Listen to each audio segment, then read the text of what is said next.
રાજ્યમાં class 1 class 2 ની સરકારી નોકરી વેચાઈ રહી છે કે કેમ આવો સવાલ ઉભો થયો છે વાયરલ થયેલી એક ઓડિયો ક્લિપને લીધે। જીપીએસસીમાં સેટિંગ માટે નાણાં આપ્યા અંગેની ઓડિયો ટેપ વાયરલ થઈ છે। સોશિયલ મીડિયા પર વાયરલ થયેલી વિડીયો ક્લિપમાં મેરિટના નામ લાવવા માટે ₹1.5 લાખ આપ્યા અંગેની વાતચીત કરવામાં આવી છે। ત્યારે હાલ તો રાજ્ય સરકારે વાયરલ થયેલી આ ઓડિયો ક્લિપ અંગે તપાસ ચાલુ કર્યાના અહેવાલ મળી રહ્યા છે।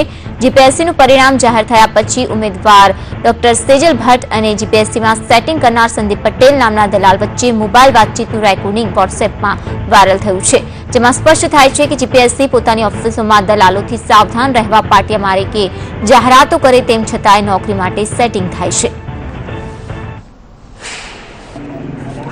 સંદીપભાઈ પટેલ,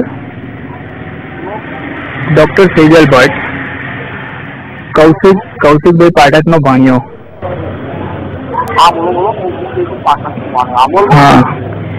હા, હવે પેલું આપણે જીપીએસસીમાં સેટિંગ માટે મામલતદારના સેટિંગ માટે મેં તમને પે કર્યા હતા $1.5 લાખ।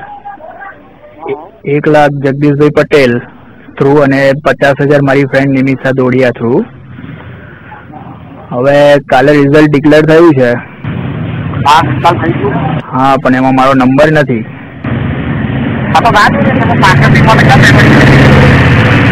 તો તમારે $1.5 લાખ રાખવાના જોઈએ ને આપી દેવા જોઈએ ને પાછા। તમે હવે કૌશિકભાઈને ફોન કરીને મોકલજો હવે 25 તારીખ પછી।